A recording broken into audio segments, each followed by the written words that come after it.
देखिए सर, पिछले वीडियो में हम लोग मल्टीप्लेक्सिंग पूरा कंप्लीट कर चुके थे कि मल्टीप्लेक्सिंग क्या होता है, कैसे करके, क्या नहीं, सब कुछ, एवरीथिंग ए टू जेड। ठीक है। तो फिर अभी हम लोग चार टर्मोलॉजीज, आप लोग आपके सामने चार टर्मोलॉजीज देख पा रहे हैं। एक आया सर कॉन्जेक्स्टेशन, स्पेक्ट्रम, नॉइस, इंटरफेरेंस। ठीक है, ये चारों टर्मोलॉजीज है। तो फिर इन चारों टर्मोलॉजीज को नेटवर्क, कंप्यूटर नेटवर्क के अंदर ये चारों टर्मोलॉजीज पर्टिकुलर यूजेस के लिए काम में आते हैं। मतलब बेसिकली आपको बताना चाहते हैं कि ये जो चारों टर्मोलॉजीज हैं ये नेटवर्किंग फील्ड में अलग अलग पर्पज़ के लिए है। कोई एक ड्रॉबैक है, कोई एक प्रॉब्लम है, कोई एक रेंज है। इन सब मामलों के लिए इन टर्मोलॉजीज को यूज़ करते हैं। तो धीरे धीरे देखते हैं कि एक एक टर्मोलॉजी को हम लोग एक्सप्लोर करते हैं।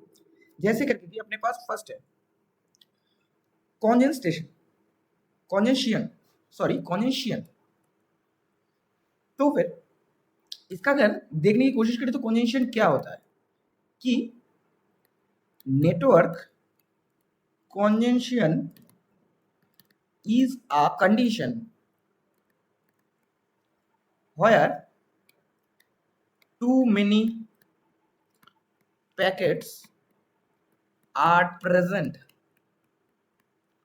in network resulting, मतलब इसका रिजल्ट क्या होता है एज द रिजल्ट, मतलब क्या बोल रहा है। देखिए कॉन्जेंशन इज अ कंडीशन, एक कंडीशन है, एक सिचुएशन है। ठीक है, कि नेटवर्किंग के अंदर जब बहुत सारे पैकेट्स आ जाएंगे तो एक कंडीशन सिचुएशन एक ऑकवर्ड होगा जिसको हम लोग कॉन्जेंशन बोलेंगे। अब as a result of congestion, as a result of conjunction is slow transmission, increase latency but delay, packet loss भी हो सकता है कि हम लोग जो बकेट बाद में जाके सीखेंगे, लीकी बकेट, टोकन बकेट, हम लोग पैकेट को भी एक ट्रांसमिशन रेट दे देते हैं। ठीक है, कि पर्टिकुलर टाइम के अंदर से कैसे फ्लो होगा।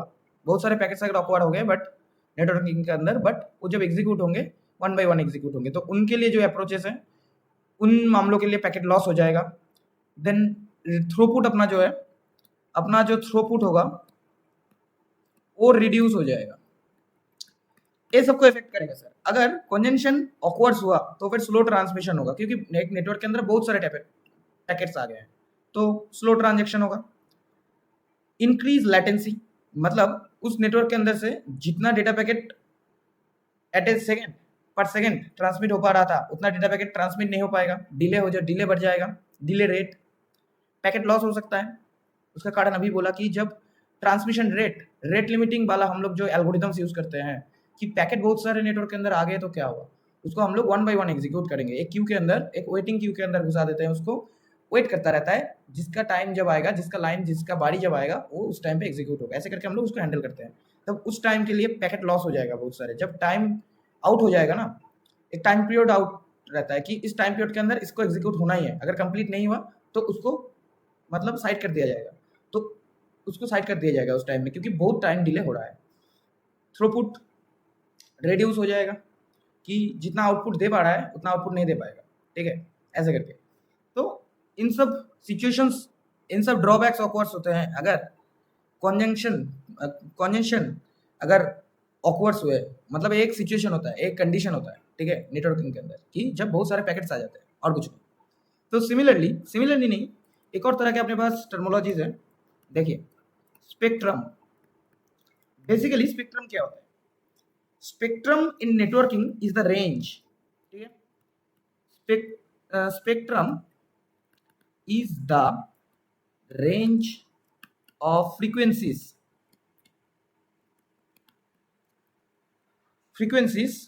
used to transmit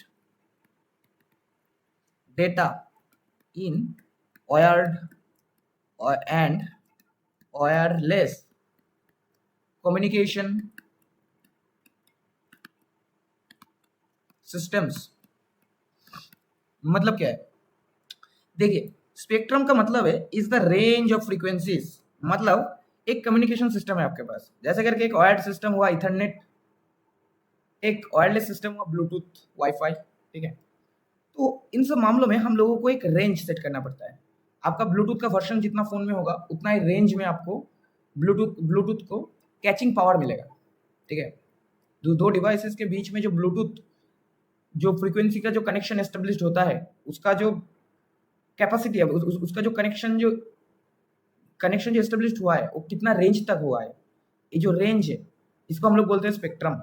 जैसे करके अपने पास एक आता है स्प्रेड स्पेक्ट्रम, इसको थोड़ा समझते हैं।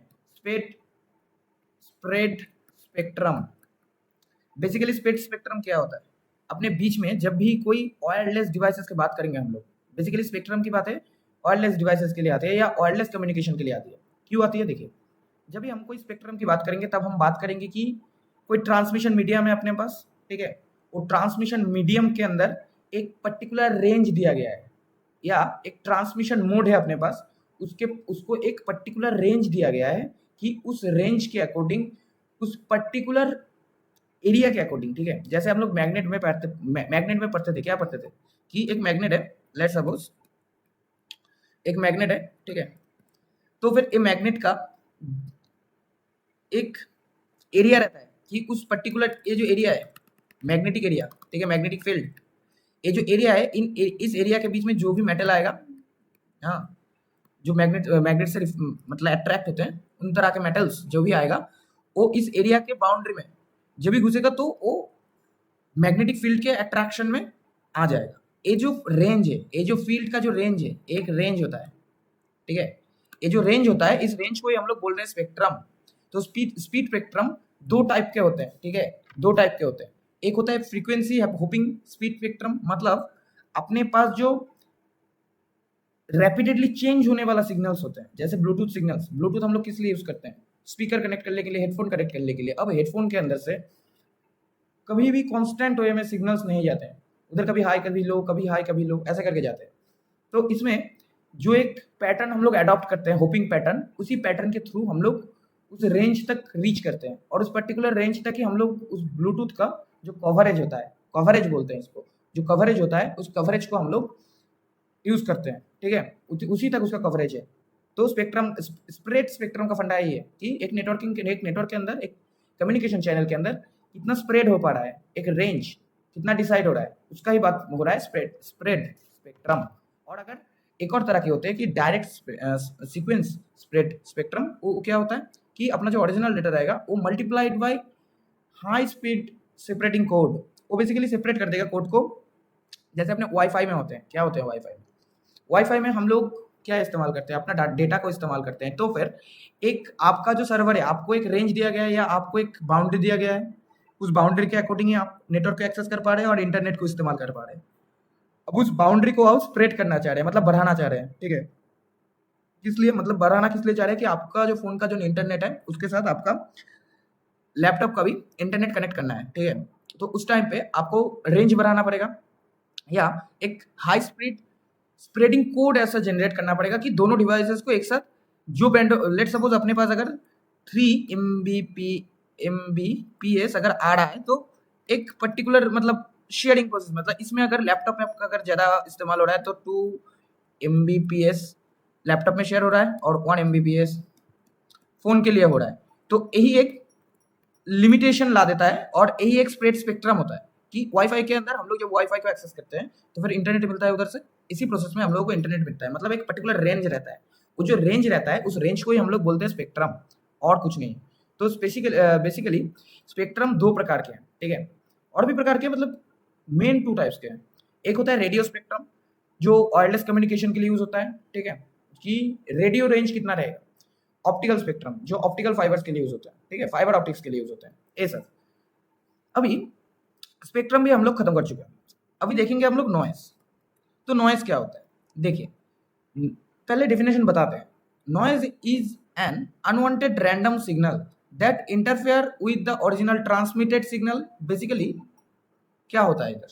देखिए, एक अनवांटेड सिग्नल होगा, अपना जो ओरिजिनल ट्रांसमिटेड सिग्नल है, ठीक है, अपना जो ओरिजिनल ट्रांसमिटेड सिग्नल है, ठीक है,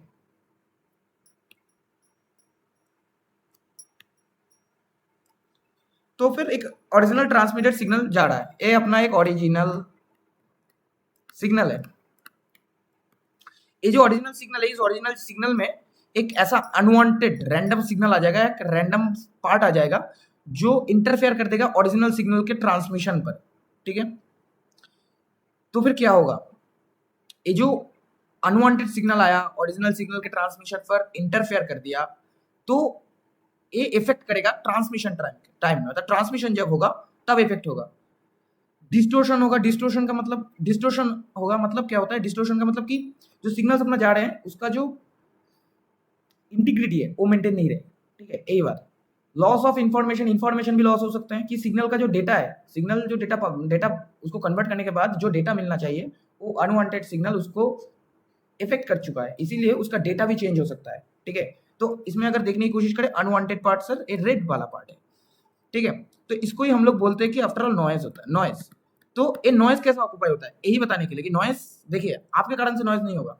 नॉइज अगर आएगा कोई भी सिग्नलिंग सिस्टम में तो फिर वो आएगा हार्डवेयर से, कि मोस्ट प्रोबेबली हार्डवेयर बहुत हीट हो जाए, हीट अगर हो जाएगा तो फिर हीट होने से भी फ्रीक्वेंसी पैदा होते हैं, वो फ्रीक्वेंसी स्लाइडली कैप्चर हो जाएंगे, तो वो इफेक्ट कर सकता है अपने ट्रांसमिशन सिग्नल्स पर।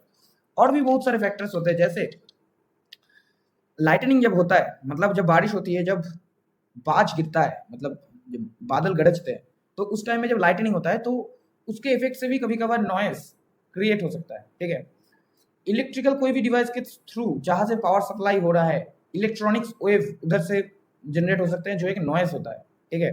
वो नॉइस आपके ट्रांसमिटेड जो सिग्नल्स हैं उसको इफेक्ट करता है। आफ्टर ऑल उसका कारण, मतलब उसका एज अ रिजल्ट क्या होता है कि आपका जो इन्फॉर्मेशन वो तो लॉस होता ही है, उसके साथ साथ इंटीग्रिटी नहीं रहता, कि इफेक्ट हो चुका है आपका जो सिग्नल है वो।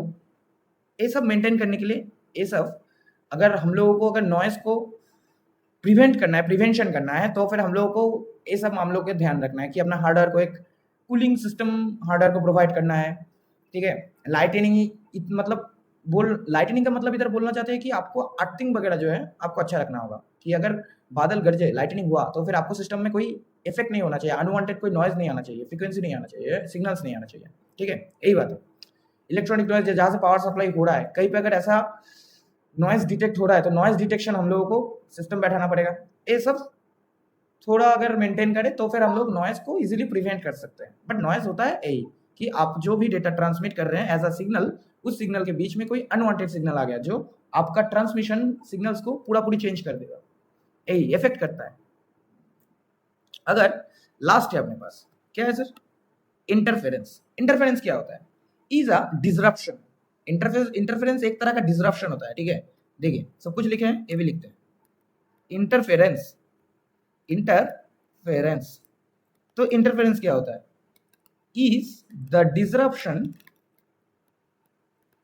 Of of a signal caused, किस कारण से होता है, कॉज्ड बाय अदर सिग्नल्स, दूसरे सिग्नल्स के वजह से ए ऑक्वार होता है, एक डिसरप्शन होता है, मतलब रोक देगा आपको, ऐसा।